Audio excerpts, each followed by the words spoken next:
Welcome to Public Access Public Affairs. I'm Amy Turney with the League of Women Voters of the Houston area, and tonight we have with us Zoe Russell with Republicans Against Marijuana Prohibition. Welcome, Zoe. Thank you very much for having me today.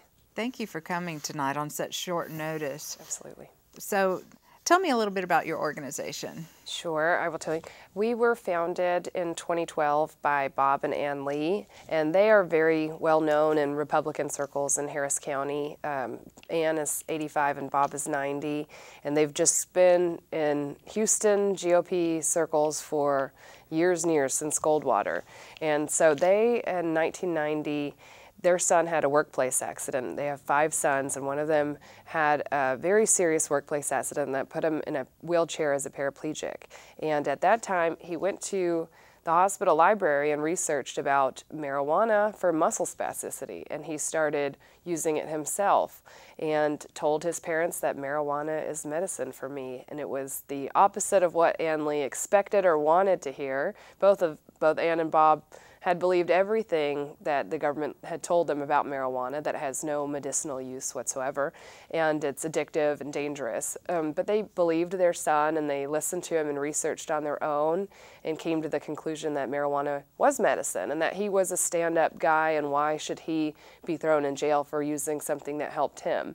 And so he actually co-founded Houston Normal, and he had a hemp shop on Montrose, a hemp clothing shop, to let people be familiarized with what the plant is. And then in 1995, right before California legalized medical marijuana, he moved out to California right ahead of that vote. And they voted affirmatively. And so he has been in California ever since, and actually is an entrepreneur out there in this whole line of business, and founded Oaksterdam University, which is basically, they call it the Princeton of pot, but that's sort of a silly name for a very serious company. They teach people how to cultivate marijuana, how to appropriately act within the law, and basically best business practices, how to test it, what it can be used for and prescribed for. And so Ann's always been incredibly proud of her son and very supportive. And so she constantly is with him in his efforts for marijuana legalization in California, like with Prop 19, which he supported. And so she was filling in on a panel at a national normal conference and came up with the idea of RAMP on that panel, Republicans Against Marijuana Prohibition, because on the panel with her were, I think, 3 other Republicans that agreed with her, and she thought, this is crazy that my party hasn't embraced something that represents freedom and personal responsibility and fiscal conservatism and real results. So she founded RAMP on that stage and has been doing it ever since. And about a year ago, myself and some other young people came along and thought, we agree, this we can do, this can affect real change in Texas and beyond. And Republicans think this way, they just need a vehicle to latch onto and make it easier for them to push and support this. So that's basically what we are and what we're doing. Wow, that's fantastic. The League of Women Voters, for those of you who don't know, we promote civic engagement, and we wanted to have a grassroots organization on our show tonight, and I think this is a fantastic example of what a grassroots organization can do. And interesting, you talking about the Houston Hemp Shop. I'd wondered where that was gone, where that had gone, and I have to find my clothing elsewhere, usually on the internet. And so I do miss him. Right, right. And he said that his first customers were a couple of police officers who came in just to make sure that everything was legal, and he educated them, and they ended up buying, I think, a t-shirt before they left. So it's a conversation starter. He said, if I had a nickel for every time I've been asked, if I smoke these pants, will it get me high? Then he'd be wealthy on his own right for that. But yeah, marijuana has been around for a long time. It's got a lot of uses, and it's not so scary, and that's kind of what RAMP is about, is pushing the conversation at all, because I think most people who disagree with us on this just don't want to flesh out the arguments, don't want to talk about it. So that's what we're trying to do, is force the conversation. Fantastic, fantastic. Well, tell me a little bit about what's going on in the Texas legislature right now. Sure. Well, the legislature just got picked up for 2015. We have 140 days to make some serious moves, and it's very difficult to do in Texas that quickly. We have a bill filed. The coalition basically is supporting a bill that's filed called HB 507. And that bill would change 0 to 1 ounce of marijuana possession from a Class B misdemeanor, where it stands in Texas, to a civil penalty. And I do have a slide, if you could put that up. I think it's just showing what the consequences of a Class B misdemeanor are, basically. And those consequences are, you are in every case arrested, except for, well, I'll get into Houston's new kind of first chance intervention program in 1 second. But basically, with a Class B misdemeanor, the police officer doesn't have the discretion to not arrest you. So they arrest you, and they book you into jail. The police officer is off the street for several hours, possibly 2 of them, and you are given a few options. If you have an attorney, then you could possibly have, you can have the attorney intervene before they charge you with the crime, and you can get the charge dismissed altogether.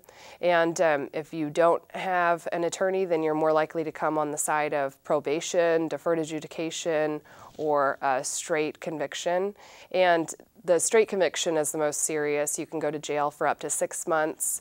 You can pay up to $2,000 in fines, and that doesn't include court fees on top of that. Instead, you could possibly get a probationary period of 6 months to 2 years, and you lose your driver's license for 6 months to a year, depending on your age.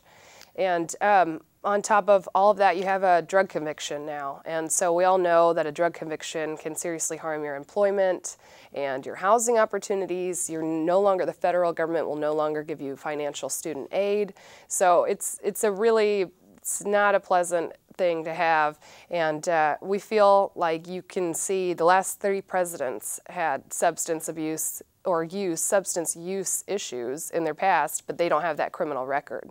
So they were able to excel and achieve, but it's these unlucky few that get the criminal record that basically are hindered for the rest of their lives. So HB 507 would change that. 0 to 1 ounce would now be a civil penalty. There would be no record. You wouldn't be arrested. Your mugshot wouldn't end up on the internet. And instead, you would just simply pay a fine to the Justice of the Peace Courts. And so that we feel like is the absolute best opportunity in Texas to change, and some people might call that decriminalization, but really it's still a fine of up to $100, or the judge could give you community service, or they could give you a treatment class option. So it's still the community saying we don't want this behavior here, and there's a punishment for this, but it won't set off a young person's life completely off course. Great. I've heard Ann Lee refer to people spending time in jail as this is the new Jim Crow. Mm-hmm. And she's been very, very passionate. Do you have some statistics on that? Well, in Texas, their ACLU did a really great report, and it was, I believe, called the Black and White of Marijuana Arrests. So they found that although white people and black people use marijuana at equivalent rates, that black people are 3.73 times more likely to be arrested in the United States. And that number hovers somewhere around 2.7 in Texas. So we're a little bit better than the national average on that. But in East Texas, and some of these East Texas counties, you've got much higher rates of disparity. So we feel like anytime that you have layer after layer after layer of opportunities for somebody to get caught in the criminal justice system, then there's an opportunity to have racial bias in that. I think that there's a greater racial bias for the arrest. There's a greater racial bias for worse penalty for an African American. So we just feel like if you eliminate these criminal records, then you can go a long way to eliminating these racial biases. Thank but you. I think what the new Jim Crow, for marijuana, it's not a felony unless you have a distribution of a large amount. The felony, you can have a felony for any kind of amount of a controlled substance that's not marijuana, say a Xanax pill or any trace amount of cocaine or crack or heroin, and those are very serious. Those will get you a prison term very quickly, and I think that those are also can have led to a very, very large prison population in this country. And when you come out as a convicted felon, obviously you have the loss of rights to own a gun and loss of rights to serve on a jury and vote. So that is the sort of second-class citizen that we have in this country now. If you're a repeat offender with a small amount of marijuana, what happens? I'm trying to remember the penal code in Texas. If under HB 507, there would not be records kept on that. So you could repeat offend under HB 507 and have the same ticket. But I believe that if you have prior convictions for marijuana possession or distribution, that it knocks you up a class in your penalty. It at least makes the judge, concerned about what they're going to sentence you with this time around. So it will lead you to have a harder time of it, definitely. And I think that's where my issue is in giving people criminal records, is that something that predicts future prison time or future arrests is a prior criminal record. So there's really, if we can avoid it, there's really no reason to give people a criminal record for something so minor that's really not a danger to public safety, like marijuana possession of a small amount. So basically, once you have a criminal record, you're probably a lot more likely to keep going down a negative path because you have fewer opportunities on the right side of things. Thank you. Do you know if the bill is in committee yet? I know that the bill I know that committee assignments were just made yesterday. Mm-hmm. So has HB 507 been assigned to a committee yet? I don't believe it's been assigned to a committee, but they had seen a very similar bill last time around, and it went to criminal jurisprudence. So I would believe it would go to the same committee as that. And there's a couple other marijuana bills out there that have been filed. There's one by Representative Dutton out of Houston, and his would change from 0 to 1 ounce from a Class B to a Class C misdemeanor. And we still, again, support HB 507, where it wouldn't be a criminal conviction, criminal drug conviction, which a Class C would still be. It would open up the officers so that they don't have to arrest the person for a Class C. They could write a ticket like they do a speeding ticket, but it's still a conviction on your record, a drug conviction. You would still lose your driver's license and have the housing issues, the student financial aid issues, the employment issues with the Dutton bill. And then Representative Jean Wu, also out of Houston, filed a bill that would change 0 to 0.35 ounces, which I think maybe it's 10 grams, something like that, would change that to a Class C misdemeanor. So those are not really solving the major problem, which is the criminal convictions, but those are out there. So we feel like something along those lines is going to happen in Texas in 2015. And last session in 2013, criminal jurisprudence voted out Dutton's bill. He had a similar bill, but at the last minute they made it for only people under 21. So it's a little strange, and I think, it died in calendars, and I think that if you had a cleaner bill come out of committee this time, then calendars will be our real battle, and we'll just have to see what the people on calendars are thinking. Okay, thank you. For those of you who are listening and not watching the show, and that's what I do a lot of times, I just turn on the television and listen and do something else. Our telephone lines are open right now, and that telephone number is 713-807-1794 if you'd like to call us with questions. Also wanted to let the viewers know about a website that the Texas Legislature has. It's called mytlo.org. It's mytlo.org, and that stands for My Texas Legislature Online. And you can set up your own account where you can search for bills and keep lists of bills that you want to track. And the great thing about that is as your bill moves, as it gets traction, you can set up to have text messages sent to your phone. Not so important in the Texas Legislature because they give plenty of notice for their committee hearings. But in the Senate, they only have to give 24 hours notice for a bill. And so if the bill makes it through the Texas Legislature, then it has to go over to the Senate. And then when the Senate has the hearing, you don't have much time to get your comments in. And you can write your legislators, you can email them, you can fax them. And you can also come and testify at committee hearings. And what I wanted to explain, though, is once a bill is in committee, a lot of bills die in committee. And so it's very important that you contact the legislators on that committee as well as the clerk of the committee. Mm-hmm. Is that right?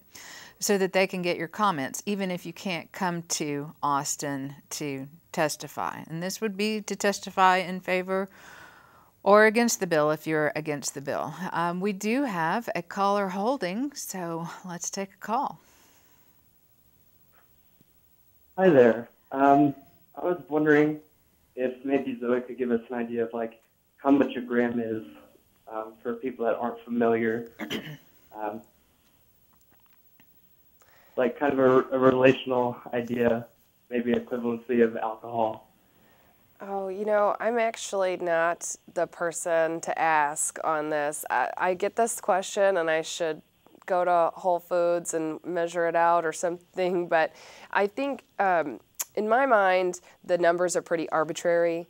And basically, we have 0 to 4 ounces in the penal code, which is a sizable quantity that is for possession. So the state of Texas recognizes 0 to 4 ounces as a possession offense. And so I think that that's what I focus on more, is that over 97% of all the marijuana arrests in Texas are for possession, not distribution. So what is our overall strategy? Is it to stop the person who's got 1 joint or 5 joints or 10 joints? I just feel like that's just not the real policy question. The real policy question is, are we going after the big-time drug dealers, or are we going after the low-level possessors? And I feel like we're going after the low-level possessors. What people typically carry on them, I've heard a law enforcement statistic that about 2/3 of our misdemeanor arrests, which would be 0 to 4, are under 1 ounce. So most people carry a small amount, maybe a joint or a very small amount. So I'm not sure exactly how much 1 joint would equate to in terms of weight, but I just feel like the overall 0 to 4, 0 to 1, 0 to 2, it's all a little bit arbitrary, and we need to look at, are these arrests actually doing what they're supposed to do, which is reduce supply, raise the price, and deter use. And I don't think they're effective. Thank you. Thank you.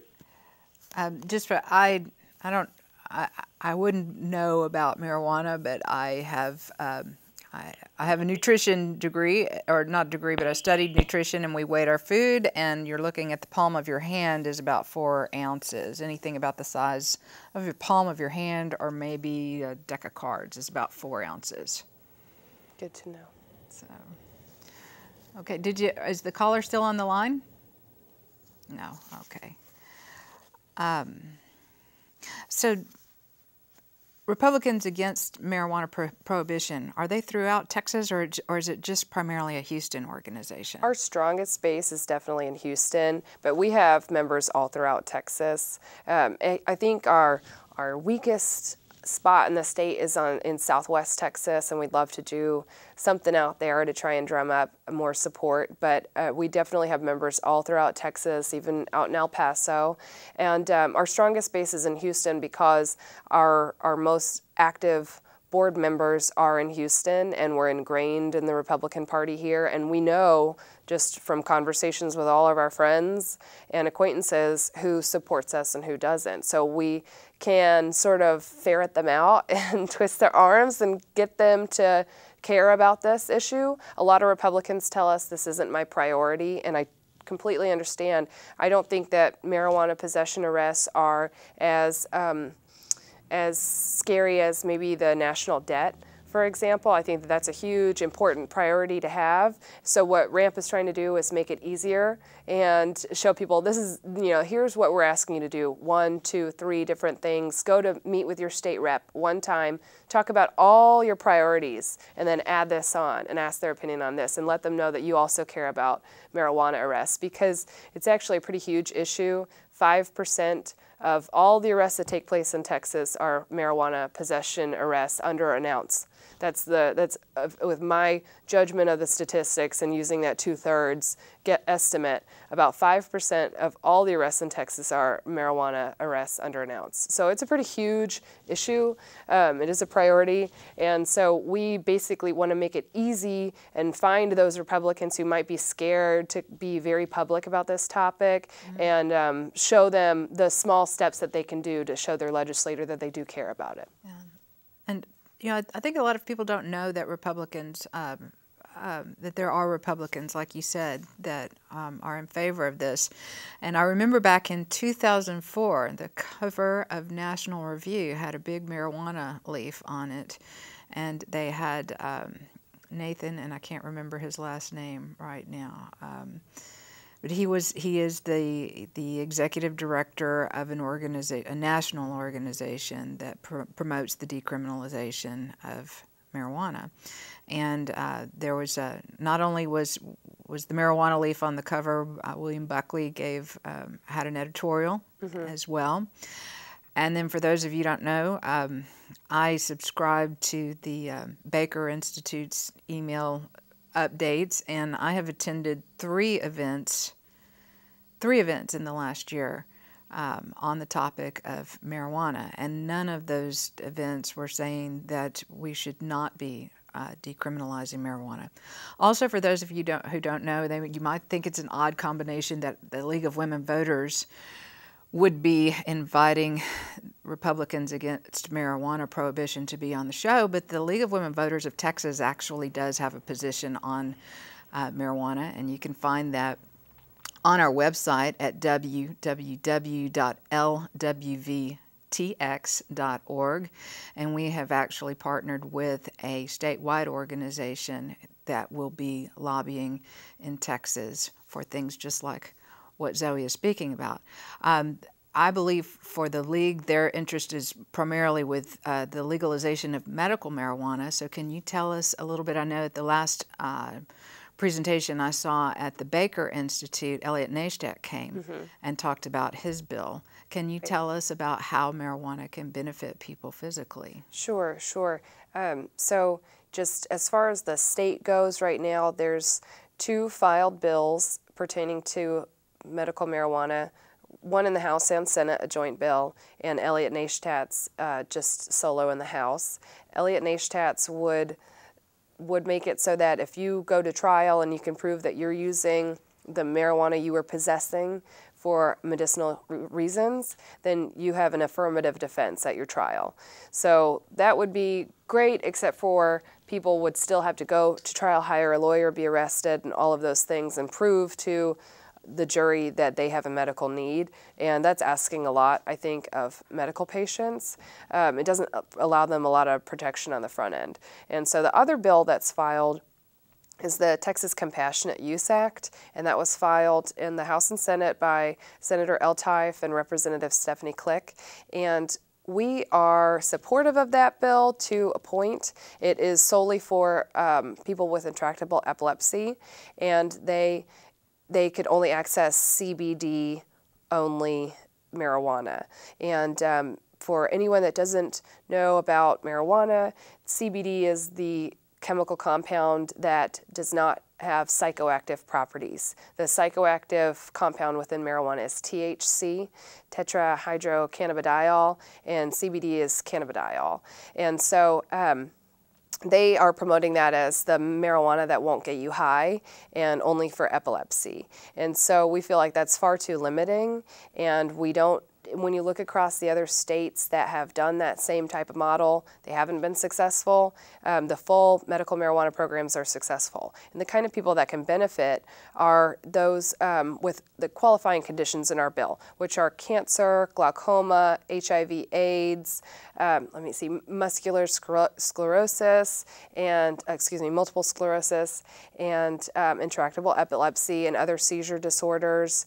And I have it up there, Crohn's disease, ulcerative colitis, Alzheimer's disease, PTSD, which would be somewhat, not every other state has PTSD as a recognized condition, so that would be very good. And then chronic pain or chronic nausea that's associated with either the treatment of that condition or the condition itself. And so there's a large number of people that can benefit from this, but there's not a whole lot of university and institutional buy-in because the federal government still has marijuana listed as a Schedule I controlled substance, which means that the federal law enforcement agencies are telling the medical community that this has no medicinal value. And so you're not going to find a lot of researchers that are writing grants for something that the government doesn't want them to study. So basically, there's lots of potential for marijuana. It's been used for thousands of years as medicine, and it was used as medicine in this country. In fact, the AMA testified against it being taxed in 1937, and in 1937, that's basically when it was taxed out of the marketplace. And so in the most medically innovative country in the world, we've been cut off from understanding marijuana. So it's a real shame because we really haven't even scratched the surface of people that can benefit. I don't know if you want to go into how it works in the body. It's a little bit technical. I think it was in 1964, Raphael Mechoulam of Israel, he's a researcher at the University of Jerusalem, I want to say.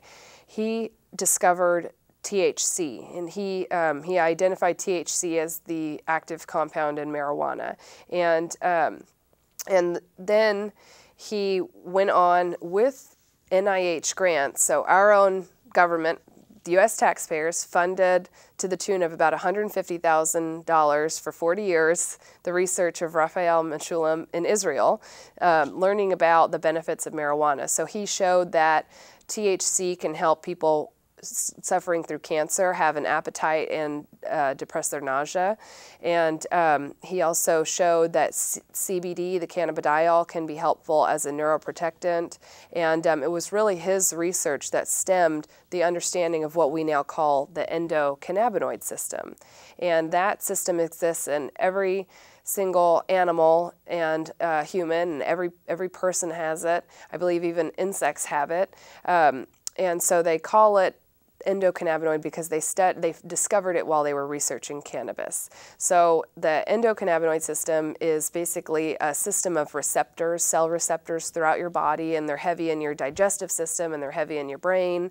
And when you use cannabis basically replicates naturally occurring chemicals in your body. So if you have too high of some chemical, or if you have too low of some chemical, then marijuana can come in and replace that and make you whole in a sense. And so the marijuana it will go to where it's needed basically within your body and tell these receptors, for example, you are hungry, and or it will sort of dial down the massive confusion that people with epilepsy or autism have, and it'll kind of let them relax and, like a thermostat, kind of lower the heat in their body when they're overheating. And it basically helps people have homeostasis, so it keeps you at a steady state in your body. So it can help so many different things. in so many different ways because it goes all throughout your body. And that's a non-scientific way of explaining the endocannabinoid system. But it doesn't help everybody, and we need to have a lot of uniformity still in marijuana as medicine. But I think the reason that it's so scary to people is because you can plant it in your own backyard. And that's really the only thing unique about marijuana versus anything else, is that there's that interesting wrench in the incentive system when I could be paying $80 a pill, or I could just grow in my backyard. So I think that has been also one of the issues with discovering the benefits of marijuana. And of course, its nickname is weed, right? Because it grows like a weed, and it doesn't need care.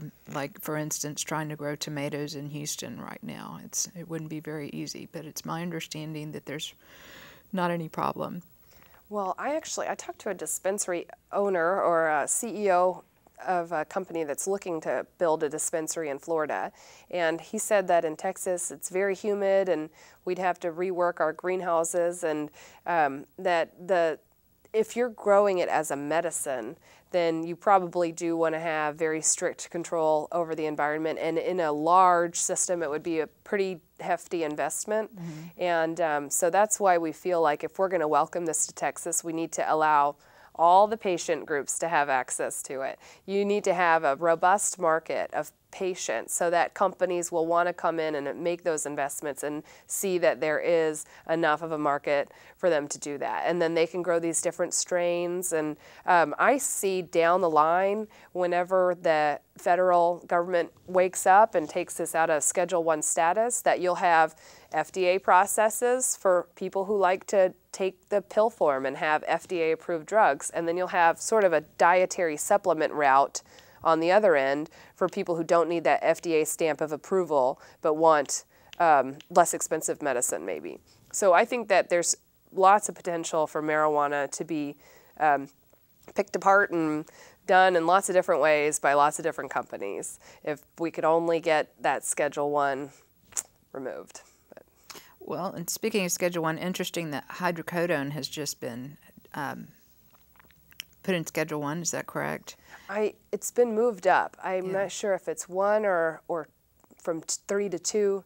I think it might be 3 to 2, but yeah, that kind of worries me a little bit. I know that prescription drugs obviously they have their dangers, and a lot of people within this marijuana movement can kind of seem to demonize prescription drugs, but they're valuable for a lot of people. And I think that limiting medical options for patients and doctors, you should do it only to a point, because this could make it more difficult for doctors to prescribe hydrocodone to people who really need it. So there's a drug abuse problem in this country, but I just don't think that prohibition and incredibly tight controls are always the answer. So it does concern me a little bit that hydrocodone's been moved up, because that might just allow people to say, well, marijuana needs to stay where it's classified. You know, we see this huge dangers of hydrocodone and these opiate drugs, which there's a lot of problems with that and drug abuse of prescription drugs, but there's also people who really need it. So it's a balance. It's definitely a balancing act. So my segue is, it seems pretty easy for things to be moved up, but not so easy for them to be moved down. And so who at a grassroots level, who can the people contact in the government to let them know that they're in favor of it being moved down? Moved to Schedule. Eric Holder. Well, now he's gone, excuse me. Yeah, our new his replacement, right. Yes. And the Obama administration could do it. Congress could do it. So basically the DOJ, the DEA, and the administration could do it, or Congress could do it. And my feeling is that that's really not gotten anybody anywhere trying to appeal to the federal government to change that schedule, because the federal government is uniquely insulated from what voters actually want. And that's why you've seen it happen state by state. And this is like a big rash of civil disobedience basically at the state level, states' rights, asserting that, feds, y'all don't listen, so we're going to go ahead and protect our own citizens in this way by creating a system so we know that what they're taking is safe, and we're making sure that it's lab tested and we know the levels of everything in it, and that it's being done through doctors. So it's basically the state saying the federal government is never going to listen and we're going to do it our own way. And that's honestly, I think the only way that it would change, because there's been lawsuit after lawsuit trying to get the schedule lowered, and it hasn't been successful. But obviously, I don't know if you saw our new Attorney General's comments about marijuana legalization, that she's not in favor of marijuana legalization. But I think a schedule change is obviously very different from legalization. But we'll see. It'll be interesting in this presidential race what, people will side with and where they'll come down on it. I'd be very curious to see what Hillary Clinton would answer to that question. And then we know it's going to be a topic in the GOP, as it already is. So I'm looking forward to that. That might be the best time to pressure them. Yes. We did have some candidates that were running for statewide office when they came in for our conversations in the fall. For those of you who might have watched, we did have people speak about their positions on medical marijuana. And it was very interesting. We still have those on our Vimeo website, our Vimeo channel, if you'd like to go back and watch them. There were some very candid conversations about that.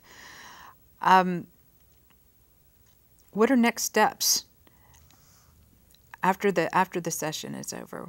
What would y'all be thinking about next? After the session, we will look to, let me think. Well, right now, we'd like to have a presence in city campaigns in Houston. That's coming up right now. After the session, we'll have to see what happened. I'm hopeful that HB 507 will become law. That would be fantastic. Medical marijuana is definitely a harder fight. So that will be a continuous effort, is just educating people on how medical marijuana works and hearing from people who really need it. I think those personal stories are going to be the only thing that changes a lot of minds.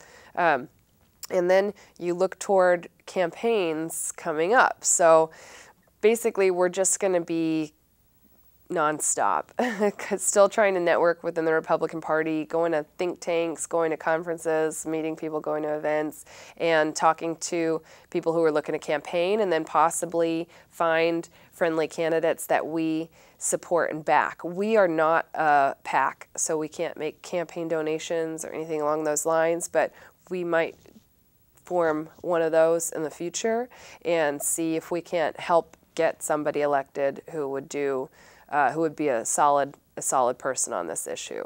And then there's always conventions to look to as well, planning and preparing for what we do at a state convention in Texas. And then definitely the presidential race. We want to weigh in with opinions as stories pop out of that. So hopefully we can get some national attention on ramp or force the conversation into the GOP primary. Going back to the local campaigns, things could be done, could changes be made at a local level that would make things easier for people. For instance, you talked about Devin Anderson's program here, but could more be done at a local level that could make things easier for people who might be facing a conviction? Well, Devin's program is pretty good, I would say, locally, but you still, it's for first offenders. It's still a pilot program. It hasn't been expanded, so she could expand that. She could expand that into other Class B misdemeanors. She could expand that into more jurisdictions, and she could expand it into a permanent program. So all of those things could happen and would be beneficial. Locally, I'm not so sure what the city could do. Maybe the council and the mayor could always could always pass a resolution asking the state legislature to look at this, and then that would mean that the lobbyists that the city of Houston hires would be working on these issues at the state level. And I think that they should all basically have to weigh in on the issue altogether, even if they say they can't do a whole lot locally. Basically, law enforcement could always deprioritize the marijuana offenders, and that's basically what they've done. So in Harris County, about 11% of all their caseload is these low-level marijuana possessors. And so they've looked at that and said, this is overcrowding our jails, and they've made that change in this county. But so now Dallas is doing some type of diversionary program, Travis County and Harris County. Your three probably most populous counties, but you've got 251 other counties that aren't doing anything like that. So in Harris County, we have it pretty okay. Maybe we start working on some of these other counties in Texas if we don't get HB 507 through. I think that all of them are influencers. That's what Ann Lee went to City Council and told them all, y'all all know people too. You know, everyone who's a political junkie probably knows who their rep is and who their state senator is, so they should all be telling them, yeah, let's get on board with this. This is just costing us too much and we don't see the benefit. I think every single person walking around in the city has a network of other people that they know, and they should think about who their network is and branch out and get them on board with the same issue. Thank you. For those of y'all, again, who might just be listening and not watching the show like I usually do at home, it's the telephone number here is 713-807-1794. And if you'd like to call and have a question, we're eager to take it.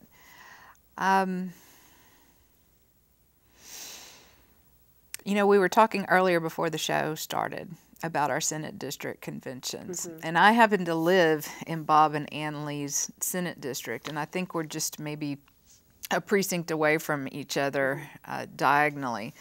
And this is my first time to vote in a Republican primary in, I don't know, probably 20 years. And so I decided I would do what I've done in other primaries. And so I didn't know about your organization at the time. And so I went to, I sought out all the issues that I was interested in and went to national organizations looking for resolutions. And NORML, NORML, which stands for the National Organization for the Reform of Marijuana Laws, had resolutions that were tailored specifically to Texas, and they were written so you didn't have to change the verbiage in anything. So if you were going to present it to the Democratic Party, you'd print that one out, or you would print the resolution out for the Republican Party. And so since I'd voted in the Republican Party primary that morning, I took my resolution to my precinct, and there were more than one, and they passed. And so then I thought, well, I'll go to the Senate District Convention. And that was interesting to me, in that all of the Senate districts for the Republican Party in Harris County meet at one location, but it makes it really easy for y'all's candidates to go from one spot to the next. And I went and I sat in on the Resolutions Committee meeting, and passed. It passed there as well. But I understand that things might not have been so easy in other parts of the county, and I suspect that Bob and Ann had really, laid some groundwork in Senate District 17. But can you explain to the viewers why the resolutions are important, particularly in the Republican Party? It does seem to me like the Republicans do pay attention to what happens in the resolutions committees and the platform committee. I think just generally the state convention is where all the staunchest Republicans, hardest workers, biggest volunteers go. So if you have a whole body shouting yay or nay to something that are really the base of the party, then lawmakers are going to care about that. So there are definitely, our platform is huge. There's definitely pieces in it that the lawmakers completely ignore, but it's the spirit of what we do there. The three major issues were, I think, this the three major issues as the media saw it were this homosexuality plank and the immigration fight and marijuana. And we really wanted to push that to be a topic that people came out of the convention thinking, wow, marijuana was actually debated at the GOP convention on the floor. And we got it voted through temporary platform committee. So again, I say these people who serve on these committee positions at the state level, they're very influential. They just know tons of people, and they have very wide networks of other influential GOP activists. And so we wanted to get to know what they feel about it and see if we found supporters there and grow from there. So it was really our goal to have people weigh in on it at all and see where people came down on the issue. And it would surprise you how many people favored what we were working on, and get our name out there and let people know we're here and we can help you on this issue. And so it was very, very interesting. On the last day of the convention, the entire delegation gathers, and it's about 10,000 people in this big auditorium, and we had two minority reports. We were Minority Report number 1 and Minority Report number 3. Number 1 was, I think, reinserting language back into the platform, which we'd passed through temporary committee for a full medical marijuana program in Texas. Cannabis is what we had said in the resolution. And then Minority Report number 3 was to remove the language that we got passed through the permanent committee about studying, even researching medical cannabis. And the Minority Report number 2 was immigration. So the party had us do 1, 3, 2 because they knew the immigration battle would take forever.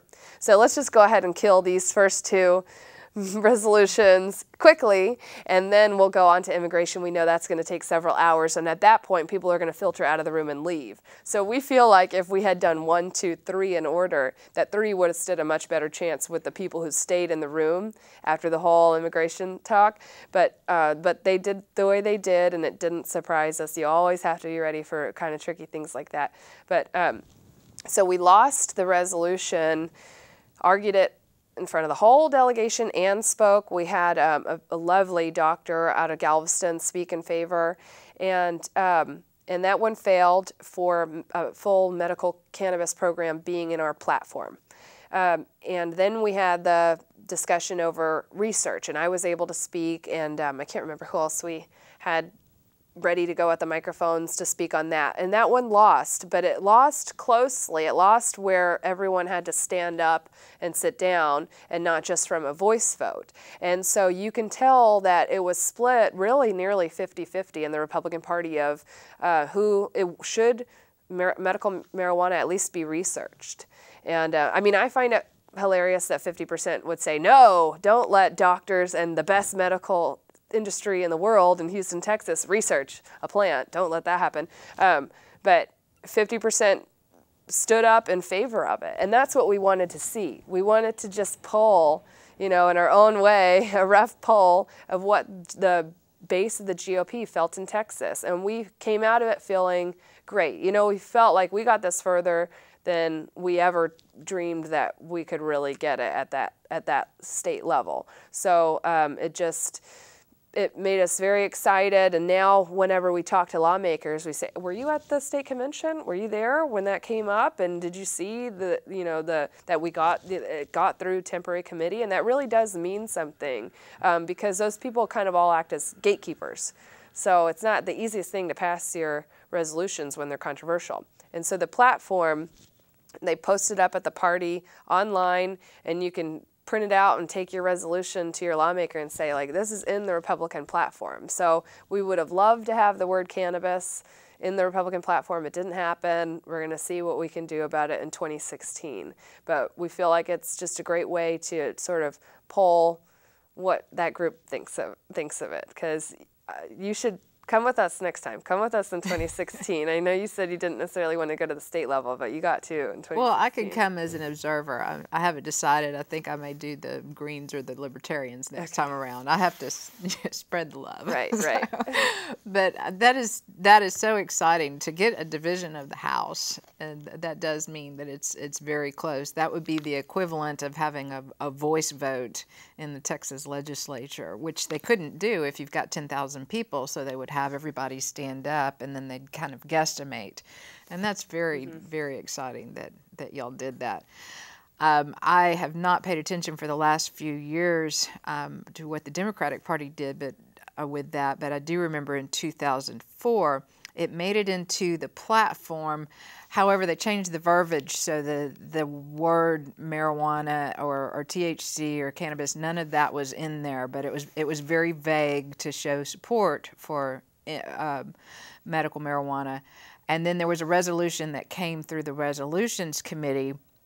Well, it didn't make it out of the Resolutions Committee, but on the minority report, when it came to the floor, the resolution was passed by the body. So that was 2004, and again, I haven't been paying attention since then to what they've done, but another thing that can be done, another way that y'all can influence the elected officials is by what happens at your state Republican Executive Committee meetings. I know with the Democrats there has always been, it's been hot, and they don't seem to want to pass a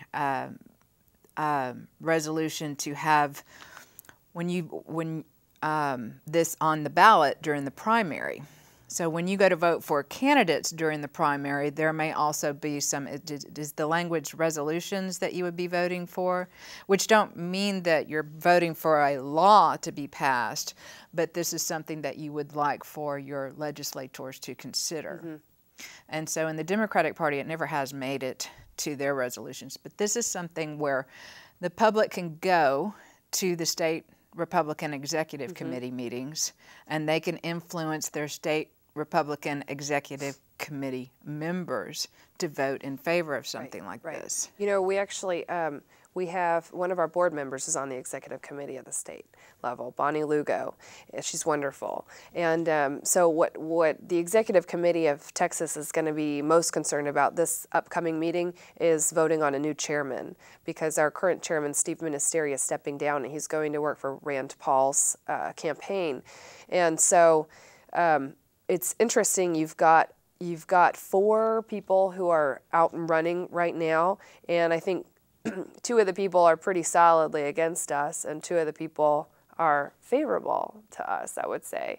And one of them was the chairman of the platform committee, and he was the tie-breaking vote in favor of our medical marijuana resolution.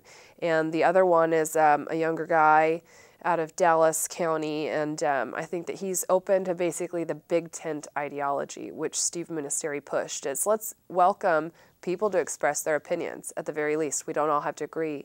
And the other 2, one of them testified against us at the state convention, and the other one has done press against Obama's New York Times article where he said that he had smoked, or it was safer than alcohol, or I can't remember exactly what he said.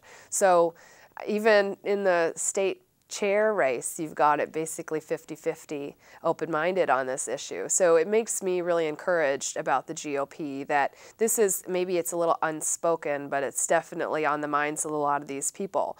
And what we found working that platform issue, and probably the same for the executive committee as a whole, is that they have personal experiences. They know somebody who maybe suffered through cancer, or possibly their grandchild got off with a warning when they could have been arrested for possession. And so it's these personal experiences that are changing people's minds. And you see it everywhere. You know, there's a poll that says something like 47% of people who identified as Democrats have tried marijuana at one point in their life, and 43% of identified Republicans have tried marijuana at one point. And it's pretty similar. So I think that marijuana is definitely a bipartisan issue. I do too. I do too. We have just a few minutes left, and so I know that Houston Normal is having a meeting tonight. For those of you junkies who, political junkies who want to hear more, Houston Normal is the branch of the National Organization for the Reform of Marijuana Laws. And so I thought I had it right here on the screen of my phone, but I don't. Do you know where they would happen to be meeting tonight? I think it's Net Road. I can't remember exactly. I cannot remember the I know venue. it's a nightclub in the Heights. Right. And their website is always very good. They're very good about updating. So if y'all look for Houston Normal, NORML, on the website. They also have a Facebook page. If you look for that, I bet you could find some details in. I know it doesn't even start until after 8 o'clock, so y'all can finish up the show and run over there. And do you have any other events you'd like to tell us about? We do. On February 18th, we're going to be going to the Capitol for a lobby day. And that's all the coalition partners, so you don't have to be a Republican to go. But if you are a Republican, please let us know if you'd like to go, and we'll try and make it as easy as possible for you to get there. And so that's about from 10 a.m. to 3 p.m. on Wednesday, February 18th. And I know that people might have to take off work, but you've got to go during the work week or else your lawmakers are not going to be in their offices. So if anybody wants any more information about that, they can email me at info@rampgop.org or go to our website and shoot us at our contact page. And we're basically working on our transportation options, and we'll make it all public very soon. Great. Thank you. And then the League of Women Voters is having an event on February 25th. And I couldn't tell you what day of the week that is right now, but it is during the week. And we will begin networking at 6 o'clock in the evening. And it's a program on low voter turnout. And we hope to have a series of programs on low voter turnout. And we in preparation for 2016, and maybe perhaps in these programs we might be able to come up with some things that can be done to increase turnout. And we're shooting for the Midtown area. I don't want to commit to saying where we are yet because it hasn't been confirmed, but we're looking at this event being in the Midtown area, and as soon as it's confirmed, we will put those details on our website. You can also go to our website at lwvhouston.org, and there's a place where you can sign up to be on our email notices if you just strictly want to get email notices. I will say that the next notice, though, to the general public is not going to come out until March. And I thank y'all for tuning in tonight. And Zoe, thank you for coming on such short notice. I really do appreciate it. No problem. Thanks for having me. Sure. And next month, our program will be on March 5th, and we will cover low voter turnout. And we look forward to seeing you next month. Thank you. Thanks.